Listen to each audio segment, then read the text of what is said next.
अस्सलाम वालेकुम, मैं हूँ फैज़ान शफ़ी। अच्छा देखिए, ये बच्चों का एसी कंबल न्यू, ठीक है, फ्रेश एसी कंबल है, बिल्कुल बच्चों का है, बेबी ब्लैंकेट करके आया हुआ है।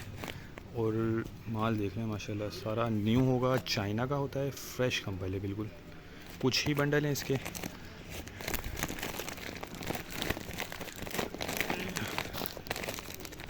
ये चेक कर लें, स्टफ़ बहुत ज़बरदस्त है, इसका माल भी बिल्कुल साफ़ सुथरा होगा। और एसी कंबल है, ठीक है, वज़न 50 किलो है, रेट भी बहुत मुनासिब है। इसके रेट जो है वो डिस्क्रिप्शन में दिए गए।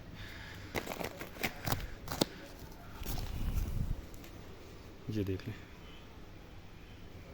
सारा न्यू है। इसमें सिंगल बेड, डबल बेड, बच्चों में तो खैर इस तरह का सिस्टम नहीं होता, लेकिन ये कि छोटे बड़े इसमें आपको जो है वो तमाम मिक्स मिल जाएंगे। ये इस तरह के ज़िप वाले भी इसमें होंगे, ये देख लें आप, सही है। और ये भी बहुत कम बंडल हैं। इससे पहले मैंने आपको जो बड़ों का एसी कंबल दिखाया था, तो वो और ये देख लें, बहुत ज़बरदस्त माल है, समझ लें चांस वाला माल है। तो ऑर्डर करने के लिए आप व्हाट्सएप पर कांटेक्ट करके अपना ऑर्डर बुक करवा सकते हैं। पेमेंट प्रोसेस हमारा एडवांस है। पूरे पाकिस्तान में ट्रक अड्डे के ज़रिए माल बिल्डी करवा देते हैं। कि उम्मीद करता हूँ वीडियो आपको पसंद आई होगी। नेक्स्ट वीडियो तक के लिए हमें इजाज़त दीजिए। अल्लाह हाफिज़।